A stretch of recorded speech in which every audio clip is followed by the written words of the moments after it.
Ansor juga besar, Fatayat juga besar dengan Banu Melo. Terus PNI tak besar-besar juga dibandingkan Ansor. Lebih populer mana hari ini? Jangan ada pendidikan yang lain udah merata kan itu repot. PNI adalah satu lembaga yang dimana mencerdaskan para pemuda di Indonesia ini. Kalau saya terpilih, pertama yang saya lakukan itu yang saya ubah itu adalah aturan. Komisariat itu di SK-kan oleh PDPNI. Komisariat. Simple. Apa yang membedakan cabang Makassar dengan cabang 2? Cabang Makassar itu cabang gede, cabang 2 itu cabang kecil. Tapi haknya di Kongres sama.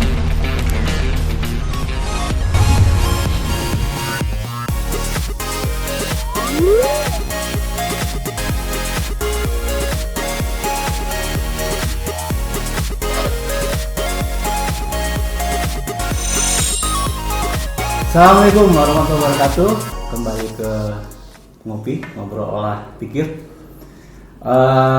Masih di sesi para aktivis, khususnya aktivis NU. Nah, kali ini saya ditemani oleh Kak Harudin. Dia sekarang ketua lembaga ekonomi, pengurus besar Pergerakan Mahasiswa Islam Indonesia. Nah, kabarnya saya dapat info beliau salah satu juga kandidat calon ketua umum PBPMI yang akan bertarung nanti di bulan Maret ya. Maret ya. Oke. Nah, saya akan coba ngobrol-ngobrol dengan Kahar. Saya panggil Kahar aja ya. Siapa? Nah. Oh ya, dia kandidat dari Provinsi Jambi. Nah itu. Oke Kak, gimana? Udah muter-muter belum? Ya, untuk hari ini alhamdulillah sudah lumayan berat lah. Udah jalan-jalan muter kemana aja? Udah mulai. Kemarin sih awal dulu saya muternya ke Sumatera dulu. Sebelum masuk tahapan pencalonan kandidat, saya muter Sumatera, minta doa restu para senior alumni di Sumatera. Terus alhamdulillah sekarang lah udah mulai jalan tahapan konsolidasi antar senior. Ini bahaya juga nih kalau nggak ditemui senior ini. Soalnya dia juga ada ya kunci-kunci ya? Kunci kemenangan. Ini kan senior juga. Terus? Tapi ini yang menarik ini dari kongres kali ini Bang, ada yang sedikit berubah dari narasinya. Kalau dulu biasa di kongres kita berkumpul se-Indonesia di satu titik, kali ini ditebar ya? Ditebar di 6 zona. Nah, nggak tahu juga nih zona punya siapa semua, ini kita nggak tahu juga kan. Kalau yang di Sumatera tadi di mana zonanya? Kalau di Sumatera itu zonanya di Batam ya. Di Batam, di situ ada akumulasi 56 cabang yang akan hadir. Terus yang tingkat provinsi PKC ya? Ya PKC itu nanti kumpulnya di Balikpapan katanya. Itu panitia sih yang ngurus itu.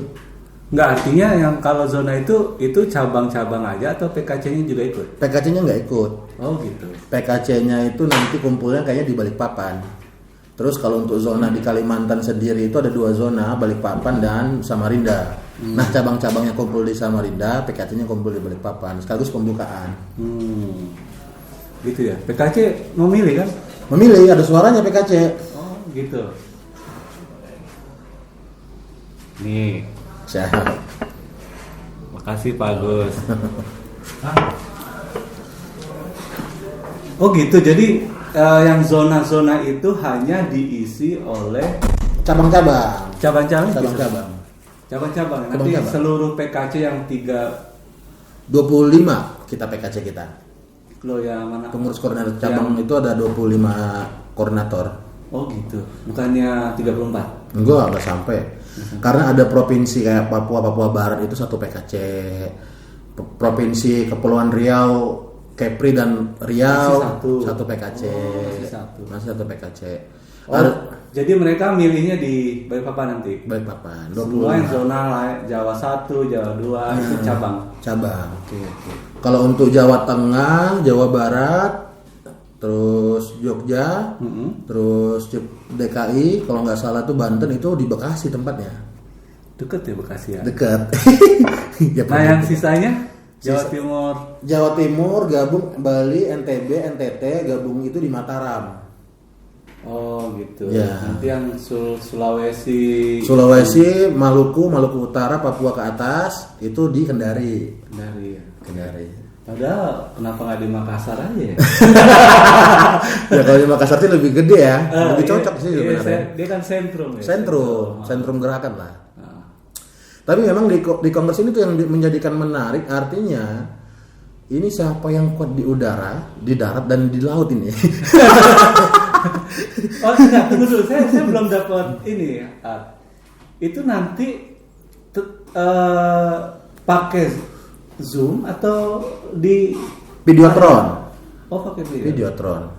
Tapi yang seluruh cabang tetap di zona masing-masing. Oh gitu. Hadir tatap muka. Hadir di Videotron, dan Videotronnya nanti ada 6 titik itu pakai Videotron. Terus juga ya virtual lah. Tapi pakai berbasis Videotron, tetap dalam ruangan satu ruangan. Hadirnya Videotron. Ini gara-gara pandemi ya. Pandemi, Bang. Izin nggak dikasih katanya. Iya, polisi katanya dengar saya dapat info kalau teman-teman panitia izin selalu ngomongin soal Kongres P3 kan. Saya bilang itu sinyal kali suruh ngikutin Kongres P3 ya kan sistem zona. Ya kalau P3 sih enak, Bang. Nyaman nih ya. Aklamasi ya. Aklamasi, ini PMI repot. Iya enggak? Iya, benar. Artinya kan semua kandidat, semua teman-teman saya yang hari ini mencalonkan diri itu juga punya visi besar. Kita pun juga punya visi besar, kan begitu. Nah ini kan nggak mungkin kita klop di awal untuk menyatukan visi itu. Ya kayak kita harus berdebat habis untuk menyatukan visi ya. Supaya kalau sudah berdebat kita tahu di mana kita kesamaan kita dengan kandidat lain dan di mana pembedaan kita dengan kandidat lain, gitu aja, Bang. Terus berarti komunikasi silaturahim dengan cabang-cabang tuh gimana? Jalan terus. Itu tetap datang. Itulah repot kita, energi kita juga terkuras kan. Visi misi udah sampai semua ya? Sudah. Itu yang bulan kemarin kita itu di bulan Februari 2020 itu kan kita sudah masuk di debat kandidat. Di 7 zona debat kandidat waktu itu. Zona terakhir itu Jakarta. Saya cuma ikut di 3 zona. Kalimantan, Sumatera di Bengkulu, Kalimantan itu di Kalsel, terus di NTB di Mataram saya ikut debat kandidat. Itu katanya Sumatera bukan cuma Kahar ya kandidat? Sumatera ada 3 kandidat, teman-teman semua. Siapa aja tuh? Ada Devi dari Sumatera Barat. Devi Mulyadi. Cabangnya Kota Padang. Terus ada Husen dari Sumatera Selatan. Palembang ya? Ya, Kota Palembang cabang. Kota Palembang. Berarti cabangnya Kota Palembang. Kota Palembang. Kalau Kahar? Saya cabangnya Kota Jambi. Kota Jambi. Oke. Terus apa gagasan Kahar nih soal PMI hari ini? Kalau saya tuh mungkin beda daripada yang lain lah, Bang. Saya nggak pernah cerita besar lah tentang PMI itu, karena bagi saya hanya bercerita di seputaran PMI itu yang praktis-praktis aja. Karena kalau kerangka besarnya, biar tema besarnya NU yang jalanin. Kalau saya tuh menginginkan PMI itu balik ke NU secara struktural itu. Oh, sekarang belum? Belum. Kita masih tetap independen kita kalau loh, bukannya wacana itu udah dari dulu Hah? Wacananya doang, tapi kan nggak balik-balik. Loh, emang kan kalau saya dulu ingat begini, PMI itu anak bandelnya NU. Ya. Ntar ya kalau NU sebagai orang tua, ya udah biarin aja, ntar lebaran juga pulang kan gitu. Kasarnya. Pas mau THR-an doang. Ya kan? Lo PMI itu kalau saya nggak perlu di.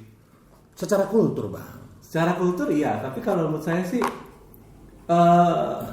saya orang yang agak khawatir sih kalau misalnya NU jadi PMI jadi Banom. Khawatirannya di mana, Bang? Kekhawatirannya supaya biarkan saja dengan gayanya sendiri, tetap kulturnya tetap. Kalau saya justru begini, Bang ya. Gimana? Ini yang menarik itu adalah kalau kita mengenal Iran itu kita mengenal Syiah ya.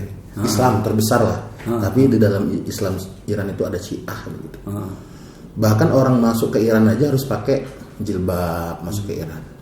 Terus orang mengenal Indonesia itu, orang mengenalnya Islam terbesar dunia loh. Tapi pada saat dia turun ke bandara, nggak lihat di mana narasi Islamnya. Gedung yang punya bukan orang Islam, hotel-hotel yang punya bukan orang Islam. Nah ini, apa pentingnya PMI itu balik kepada NU? NU juga sudah menjadi ormas lagi, udah bukan partai politik. Dulu kita menyatakan keluar daripada NU itu kan tahun 73 bang. Iya, iya. NU itu jadi partai tahun 51 ke 53. Ikut pemilu 53. PMI didirikan tahun 60. Artinya selama PMI berdiri, PMI itu merupakan bagian daripada Banom Partai NU. Itu nggak bisa kita hilangkan history itu. 13 tahun PMI menyatakan dirinya dan keluar. Tahun 73 kan kita ikut mendeklarasikan diri kita sebagai organisasi independen dan keluar dari partai NU. Ya kan, keluar kita daripada partai NU itu tahun 13 tahun bang, dari 60 ke 73. Pada saat kepemimpinan waktu itu Bang Zamroni ya. Nah, histori itu wajar waktu itu kondisi mahasiswa memang gejolak. Dan kepemimpinan waktu itu memang menginginkan PMI itu harus independen dan keluar, dan mahasiswa harus bicara independensinya. Waktu itu kan HMI adalah underbo Partai Masyumi. Masyumi ya. GMNI adalah underbo Partai PNI, ya kan? PKI punya underbo waktu itu CGMI, Partai NU punya underbo PMI, ya kan? Itu nggak bisa kita hilangkan itu. Terus pada saat Gus Dur mendeklarasikan NU sebagai ormas dan tidak lantas menjadikan NU sebagai partai politik kembali dan menyatakan deklarasi kembali ke Hito 1926 itu, ya kan? Apa kok kita harus nggak balik? Kenapa kita asik di luar sedangkan orang tua kita sudah netral kan? Ini logis penjelasan. Logis. Kalau bicara histori ya. Yang kedua bang, saya selalu bernarasi. Kiai Idham Holik itu pernah bilang bang, kalau PMI ini kepalanya NU. Oke. Terus kalau PMI hilang dan keluar dari barisan, terus NU tuh berjalan tanpa kepala. Iya nggak bang? Benar. Iya kan? Bener. Itu Kiai Idham Holik yang bicara, bukan saya. Iya. Artinya apa? Kenapa kita nggak balik? Karena pemikir-pemikir di NU itu adalah aktivis-aktivis PMI. Ya, itu real itu. Kenapa? Ansor juga besar, Patayat juga besar dengan Banom NU, terus PMI tak besar-besar juga dibandingkan Ansor. Lebih populer mana hari ini? Iya. Harus diakui ya. Harus diakui. Kalau karena mungkin Ansor hari ini lagi serius ngebenahin kaderisasi. Ya walaupun dia Banom kan. Iya. Banom NU, terus PMI asik-asik di luar dengan independensinya. Bang, sekarang kaderisasi PMI itu tertutup. Nggak sembarang orang bisa masuk ngisi kaderisasi di PMI, itu nggak sembarang orang. Yang mentang-mentang kalau dulu memang kaderisasi kita terbuka, siapapun ya kan yang bisa ngisi materi di PMI itu, misalkan dia anggota DPR ya kan, punya uang sumbang ke PMI terus bisa ngisi materi. Sekarang udah nggak begitu kita. Asuh aja yang ngisi materi khusus orang NU. NDP yang ngisi materi itu khusus. Kalau nggak dibidangi nggak mau kita kasih materi. Sudah tertutup bang. Terus nanti kalau sudah rapi berbaris PMI NU, kita kan punya ya misi yang besar lah. Saya kira itu udah belum ya ternyata. Kan wacana itu dari zaman siapa ya? Masih K. Said periode pertama ya. Ya. Wacana itu udah muncul ya. Wacana itu muncul pada saat Muktamar Jombang. Ya, Muktamar Jombang. Tapi kan dipaksa. Juga kita, bang, ini PR besar kita, bang. Banyak itu, bang, anak alumni PMI itu yang tidak masuk PMI, itu fakta itu. Iya nggak, bang? Banyak anak alumni PMI itu yang tidak masuk PMI. Iya. Kalau kemana-mana pidato saya bisa seperti ini itu karena PMI, tapi faktanya anaknya tidak PMI. Benar. Tuh, kenapa? NU juga harus kampanyekan dong PMI. Kita hari-hari kampanye NU loh. Harus feedback dong. Kan itu kan yang terjadi konflik internal ya di dalam internal PMI. Makanya PMI ini saya berani jamin bang, kalau orang sudah masuk PMI ikut pelatihan kader dasar di PMI itu sudah pasti cinta Indonesia itu. Sudah agamis dan nasionalis itu sudah pasti itu. Ya kan? Iya. Tapi memang logis karena memang dulu di Sulawesi juga sempat ramai perdebatan di antar senior itu.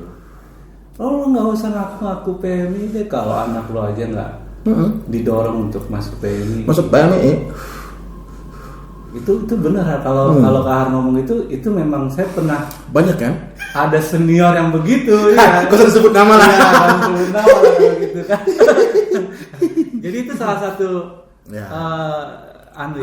wacana besar lah. Wacana ya. Nah, saya tuh lebih simpel bicara teknis. Saya tuh punya program namanya itu Bang PMI Auto Debit gitu. Apa tadi PMI? Auto Debit. Auto Debit. Itu gimana? Ini bahasanya milenial banget. Ya kan? Itu gimana? Auto Debit. Nah, kita ini kan selalu bicara narasi. Kita hari ini Bang, posisi kita dengan pemerintah itu tidak face to face ya. Beda di era 98 kita dengan pemerintah memang face to face. Hari ini kan kita condong bisa mengkritik pemerintah. Kan paradigma kita masih paradigma kritis transformatif. Tetap kita kritik dan memberikan solusi kan begitu. Nah, saya tuh selalu punya narasi, kita tuh harus mandiri di sektor ekonomi itu di PMI ini. Kalau untuk mengejar ketertinggalan itu, bagaimana caranya? Memang ini sedikit bahasanya pragmatis, tapi kita harus punya semangat gotong royong. Karena untuk membesarkan organisasi, kita nggak cukup dengan kita pribadi, tapi kita butuh semangat gotong royong bersama, kerja bersama, ya kan? Nah caranya misalkan abang nih, Bang Sony, saya Bang Sony bersedia rekening saya di auto debit oleh rekening PBPMI selama 2 tahun lamanya sebesar 200.000. Bersedia nggak Bang? Iya. Bersedia kan? Berat nggak? Enggak. Kecil kan bagi abang 200.000? Selama 2 tahun? Iya. Nah kalau 200 orang sampai 300 orang yang ikut auto debit, maka akumulasi itu Bang bisa kita kalkulasikan 40 sampai 60 juta itu. PMI bisa mengelola anggaran, dan tugas bendahara umum itu melaporkan setiap bulan kegiatan PMI itu, ya kan?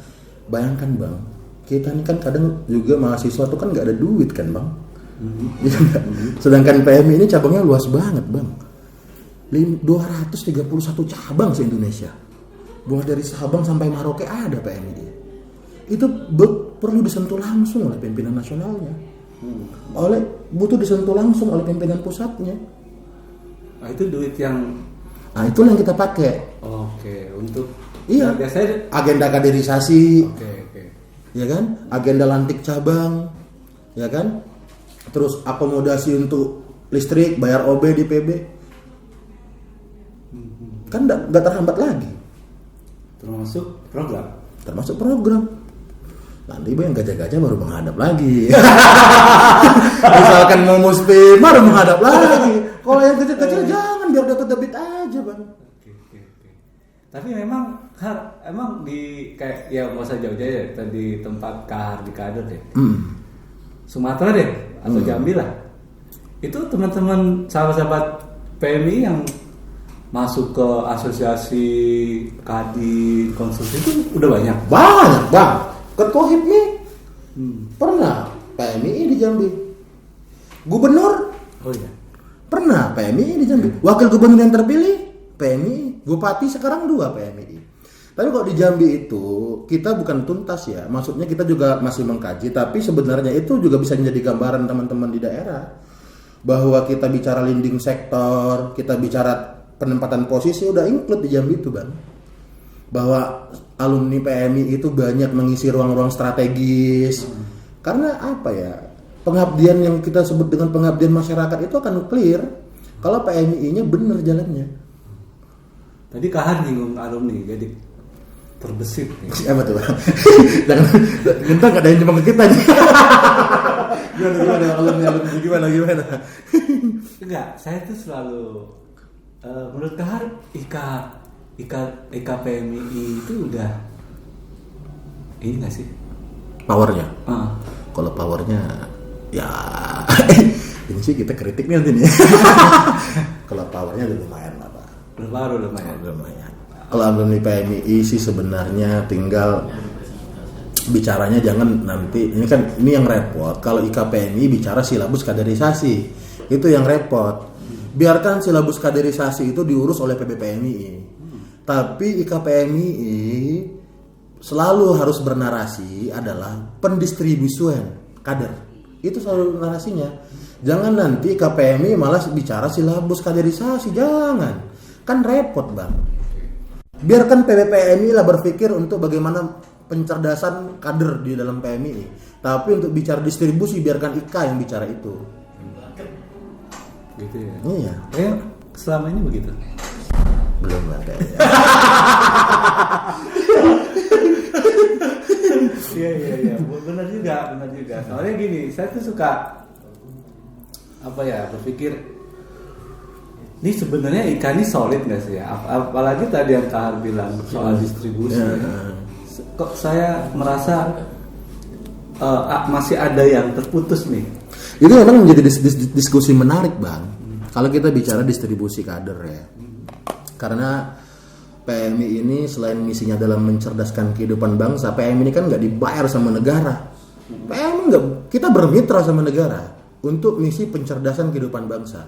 Agar anak bangsa ini mendapatkan pendidikan yang layak, merata. Jangan ada pendidikan yang layak tidak merata, kan itu repot. Nah, PMI salah satu lembaga yang dimana mencerdaskan para pemuda di Indonesia ini, ya kan? Lembaga kita ini Bang mulia banget tugasnya. Nah, kita tarik lagi kita bicara distribusi kan. Itu harus tugasnya IKPMI itu. Walaupun hari ini masih terseok-seok,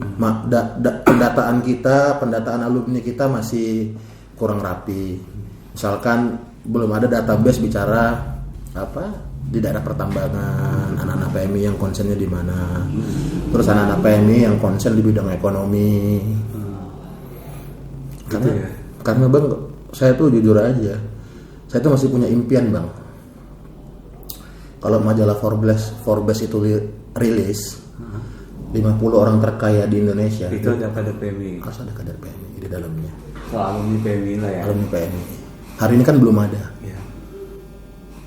Nah itu yang kita masih impian. Karena kalau sudah misi itu jalan ya gampang lah jadi presiden Republik ini kan. Itu juga narasi besar itu ya. Salah satunya. Iya kan? Iya. Narasi besar itu. Narasi besar kita. Kemandirian. Ekonomi. Bayangkan Bang, NU itu punya kongres koin muktamar. Itu udah banyak juga yang kumpul kan? Iya itu. Itu di luar mainstream itu. Iya. Iya. Iya dong. Jadi artinya IKPMI belum solid ya? Ya jangan saya yang bicara dan.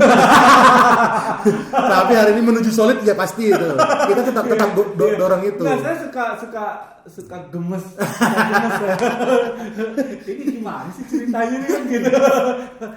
Ya nanti menuju ke situ IKPMI itu pastilah. Artinya Kahar tetap menekankan bahwa seharusnya senior di IKPMI itu sudah berpikir bagaimana distribusi.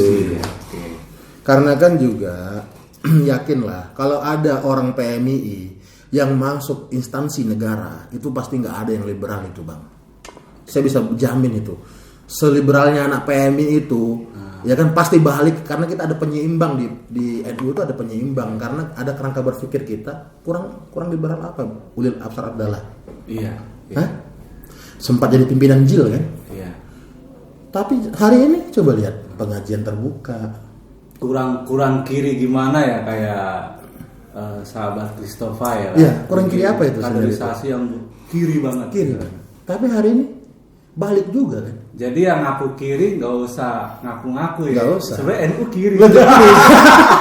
Lebih kiri ya. Lebih kanan daripada yang kanan.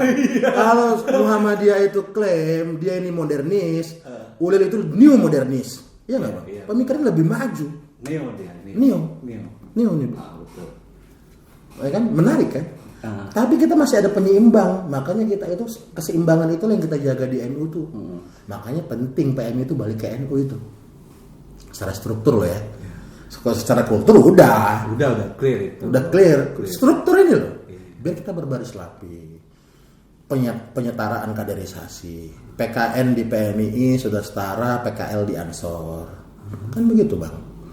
PKD di PMII udah setara di PKL di Ansor, kan penyetaraan.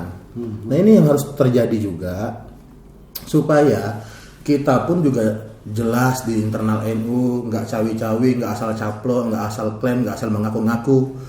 Kan banyak hari ini dia pejabat harus di NU kan. Harus mengaku NU, nggak bisa begitu. Apa bahasanya itu? Naturalisasi. Banyak gitu ya. Loh kita ini kader kandung bang. Iya. Terus kalau mengaku kader kandung, ya kamu nggak masuk ke struktural. Terus ngapain kamu mengaku kader kandung? Anak tiri juga pasti kan? Kalau saya bukan anak tiri bahasanya. Saya bingung kalau ada anak yang lahir dari dua rahim.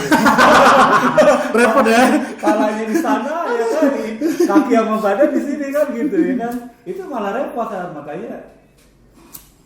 Ya kasar-kasarnya beginilah, ya sebandel-bandelnya banser lah. Ya, kalau nggak puasa, dia nggak mau ngerokok di depan umum kan. Iya. Kan gitu ya. Kami banser puasa bang. Iya. Puasa. Iya. Nah, itu. Anak PMI itu nggak ada yang perintah buat puasa. Yakin bang, tapi dia puasa. Ya kan? Salat subuh. Itu nanti kayak yang bener ya. Terus ini kan selain itu oke ya, udah dapet nih saya beberapa poin dari kamu nih. Sebenarnya ada yang pengen saya tanyain agak ini ya apa ya? Kita kan di jangan yang sensitif ya. Enggak, ya, tenang aja. Cabang-cabang itu kan dari barat sampai ke timur dengan kultur yang berbeda-beda. Nah, ada kalanya sistem kaderisasi itu kan punya silabus, modul segala macam itu. Nah, Kahar punya semacam gambaran nggak? Ini kan yang selalu menjadi masalah itu kan terkadang itu nggak menjawab kebutuhan di daerah itu dengan kultur yang beda-beda tadi. Misalnya gini, di Kalimantan pertambangan besar di sana, maka wajar menurut saya ketika anak-anak PMI di sana itu bicara misalnya advokasi lingkungan gitu. Terus pertambangan misalnya. Saya ngetek dulu nih. Iya, berat ini. Santai aja. Siap. Kemudian mitigasi community organizer misalnya gitu. Tapi kalau kita ke Serang nih, pindah ke Tangerang, kawasan industri, artinya kan bicara tentang buruh yang gitu-gitu. Itu gimana cara? Begini bang, kalau di materi kaderisasi itu sebenarnya sudah diatur. Karena ada istilah di materi itu ada peminatan. Oke. Karena kita nggak bisa paksakan. Misalkan nih contoh, anak itu suka bicara bisnis. Terus kita mau paksakan dia harus bicara politik itu nggak bisa. Makanya narasi kaderisasi kita itu bicaranya tuh umum-umum. Misalkan aswaja perspektif A, begitu-begitu. Nah, terus keislaman, keindonesiaan, begitu-begitu. Karena yang kita mau tanamkan kepada pemuda itu, kader kita itu adalah cinta tanah air. Itu yang mau kita tanamkan. Tapi memang ada materi khususnya itu, peminatan namanya. Misalkan abang basicnya di pertambangan, ya udah masuk peminatan nanti dikelompokkan. Ya, kaji habis tuh, bedah habis tuh. Berarti masuknya non formal atau non formal. Ya? Itu ada ya? Ada peminatan bang. Itu tersosialisasi bagus sampai hari ini? Belum kayaknya. Belum. Saya juga sangat punya narasi. Anak PM itu harus belajar berbisnis. Karena kita masih lemah di sektor itu. Makanya kan saya kan juga punya usaha bang ya, usaha kecil-kecilan. Dan itu juga saya awali dengan belajar dari kehidupan yang keseharian saya itu yang sulit. Makanya saya memilih jadi pengusaha. Makanya saya punya tagline itu bang. Aktivis kalau dia kere itu gampang dikendalikan. Serius ya. Tapi kalau aktivis punya modal itu sulit dikendalikan. Pasti sulit itu. Makanya saya harus bernarasi anak PM itu harus kaya raya. anak PMI itu jangan tabu bicara narasi keekonomian, jangan tabu bicara uang, jangan. Apa teologi uang apakah? Karena kita akan siap bang dengan hal yang begitu. Oke, karena di PMI itu kita tidak diajarkan bagaimana cari proyek, tapi kita diajarkan teknik negosiasi. Apalagi sekarang kan eranya industri ya. Eranya industri. Oke. Makanya harus kita juga bergeser paradigma kita. Maksudnya dalam itu anak PMI itu jangan diseragamkan juga pemikirannya hanya concern di bidang politik misalkan. Karena kan juga kalau kita melihat dari 3 sektor, anak PMI itu kan masih lemah di ekonomi. Sektor pertama kan di politik dan pemerintahan. Memang udah banyak lah alumni PMI yang duduk di kursi pemerintahan, terus duduk di kursi DPR udah banyak. Sektor kedua, anak PMI itu biasa concernnya di bidang akademisi. Menjadi penulis dia, misalkan menjadi jurnalis, menjadi dosen, ya kan. Terus sektor ketiga, sektor industri ekonomi, ini masih sulit anak PMI di situ. Karena kita nggak diajarkan kerangka berpikir kita di situ. Makanya saya ingin buat silabus ke depan itu. Ada juga misalkan, nah masuknya nanti di non formal, di peminatan, anak-anak PMI itu juga dilatih. Bagaimana anak PMI itu bicara ekonomi makro, ekonomi mikro. Terus anak PMI itu dilatih berbisnis, dilatih bernegosiasi bisnis. Kan ada semua materinya tuh bang. Iya, paling tidak kalau ngopi sama big bossnya Ciputra nggak gemeteran. Gemeter lah. Karena kita harus siap, kita siapkan kader kita. Anak PMI itu luas banget. Ini yang kadang kita sulit tuh bang. Kita ini selalu mancing. Ini umpama nih, kita mau kaderisasi setiap tahun kan penerimaan mahasiswa baru. Kita nih kayak mancing, ya kan? Terus ikan di ember udah penuh, paham nggak bang? Kita nggak tahu mau dibikin pepes kah, mau digoreng kah, mau direbus kah, kita nggak tahu. Di ember ini mau diapain? Mau dirica-rica kan? Artinya kita kurang menu. Nah menunya nanti ada di IKPMI itu, bicara distribusi itu. Harusnya IKPMI itu buat menu. Nah ini ikan yang di ember. Mau dibuat pepes sekian, yang mau digoreng sekian, gitu dong. Saya dengar kamu ngomong jadi tergoda milih kamu nih saya. Karena saya nih bang, simpel. Iya. Karena saya nggak bicara narasi besar, saya nggak bicara kerangka besar. Itu biar NU yang bicara itu. Saya hanya ingin merapikan organisasi ini. Mikro ya berarti. Mikro. Saya ingin hanya merapikan organisasi ini, karena orang lapangan kita ini bang. Ingin rapi, organisasi ini maju, berkembang, kira-kira begitu. Luar biasa kamu nih. Saya sampai terpesona loh. Siap. Dikasih cabang saya nih. Ini kan bukan bagian dari negosiasi juga bang. Iya. Ya artinya saya sudah. Saya juga baru tahu kalau ada peminatan tuh. Ada bang, ada. Jujur saya baru tahu itu. Karena selama ini yang dikeluhin teman-teman di daerah itu begitu. Tapi memang kalau distribusi juga sampai di tingkat komisariat aja itu bingung. Kader setelah di kader mau diapain nih? Bingung kan? Karena mancing tadi. Kebanyakan ikan di ember. Nggak ada menunya bang. Kalau menu ada enak kan? Oh ini anak ini konsen dihukum, udah dorong terus dia. Karena ingat bang, menuju sukses itu kan butuh proses. Jangan langsung mentang-mentang dia konsen dihukum terus dia harus jadi pengacara kondang. Jangan dulu. Proses dulu baru kondang. Nggak ada pengusaha itu langsung gede. Kita ini bukan lahir langsung berdasi, bukan. Kita ini aktivis itu memang berproses dari awal. Makanya tagline kita tuh ya pejuang dan pengusaha. Biar kita punya tagline begitu anak PMI itu.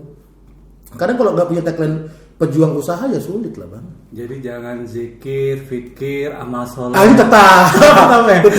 Karena di situ ada narasi spiritual di situ. Zikir itu anak PMI nggak boleh tinggal itu. Fikir, amal soleh, amal terus ya. Sama kayak tagline Kemenak, ikhlas beramal. Kahar. Ya, ini pertanyaan terakhir lah.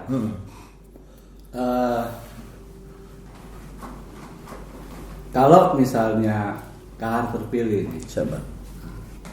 Itu apa yang menjadi prioritas di 100 hari kerja? Misalnya kayak pemerintah, kayak presiden gitu deh. Kalau saya terpilih, pertama yang saya lakukan itu yang saya ubah itu adalah aturan. Komisariat itu di SK-kan oleh PBPMI. Komisariat. Alasannya? Simple bang. Apa yang membedakan cabang Makassar dengan cabang di Wajo? Cabang Makassar itu cabang gede, cabang di Wajo cabang kecil. Tapi haknya di Kongres sama. Iya kan? Kita harus merata bang. Harus ada pembeda cabang besar dan cabang-cabang kecil itu nggak bisa kita samaratakan. Yang itulah komisariatnya, itulah juga pengurus cabangnya, kan nggak berkembang. Harus terakreditasi yang dengan benar dong pemerataan itu. Nah, komisariat nanti di cross check langsung oleh PBPMI. Baru saya punya database real. Mana anak yang bisa bicara pertambangan, mana anak yang bisa bicara hukum, mana anak yang bisa bicara pertanian. Saya punya datanya. Dan saya bisa bawa data ini loh anak PMI di komisariat ini. Kita dorong S2 di luar negeri, begitu-begitu. Sekarang kan nggak punya data itu. Kita selalu bicara narasi besar, pendataan, tapi faktanya kita nggak bisa. Kecuali komisariat diaskakan oleh PBPMI. PBPMI punya data. Itu pakai rekomendasi kan nanti itunya? Ya, langsung PBPMI langsung askakan komisariat. Nggak perlu rekomendasi dari cabang. Nggak perlu. Oh langsung. Nanti cabang-cabang sama. Ya ada tugas sendiri nanti. Nanti kita atur itu. Nah yang kedua bang, saya akan tetap konsolidasi bicara kemandirian organisasi. Karena ini adalah bagi saya itu adalah bukan hanya ujung tombak. Ini bagi saya adalah skema yang akan kita tetap jalan. Bagaimana kita dengan pemerintah tetap independen. Sekarang kan setengah-setengah juga rasanya kan. Pro juga enggak, masuk juga enggak kan. Great. Apa ya? Nah, kalau kita sudah mandiri, kita kritik pemerintah pun selalu lebih solutif bang. Kita juga nggak dipaksa, nggak dibantu juga, kita tetap mandiri dari sektor ekonomi. Yang ketiga, PMI balik ke NU. Itu saya udah kalau bicara PMI balik ke NU itu bicara ikhlas aja saya. Karena kita mau berbaris rapi, mau terstruktur dengan mantap, anak PMI harus terkonsolidasi dengan benar, nggak liar-liar sana sini. Maksudnya tetap narasi kritis itu yang ke depan. Karena ingat kritis itu adalah ujung pikiran PMI.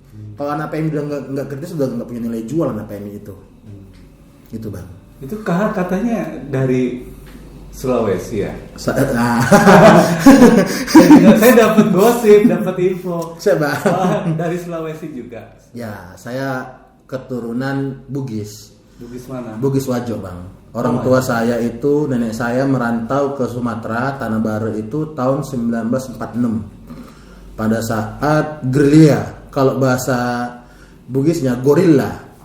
Nah, itu kan harus terusir dari kampung karena kan perang apa juga waktu itu kan DITI kan. Itu ada konflik lah. Artinya orang tua saya merantau ke Sumatera. Akhirnya saya besar di sana, lahir di sana, tapi saya masih fasih banget saya bicara Bugis. Alhamdulillah karena kultur budaya saya masih begitu. Bahkan prinsip saya pun masih sipakat tahu, sipakat ingin, sipakat lebih, kira-kira begitu bang. Saling mengingatkan, saling membesarkan, itu pesan orang tua saya itu, ya kan, saling membesarkan. Walaupun dalam kompetisi seperti ini, saya sama teman-teman, alhamdulillah sama-sama kandidat teman saya semua. Karena kongres ini cuma 5 hari, yang lama itu ya persahabatan bang. Luar biasa kali. Makasih ya, siap, atas waktunya. Baik teman-teman, itu tadi Kak Harudin, dia kandidat calon ketua umum PBPMI dari Provinsi Jambi. Semoga teman-teman ini bisa memberikan manfaat karena Kak Har tadi sudah banyak sekali cerita dan menurut saya itu luar biasa. Terima kasih. Waalaikumsalam. Assalamualaikum warahmatullahi wabarakatuh dan selamat sore. Thank you Pak.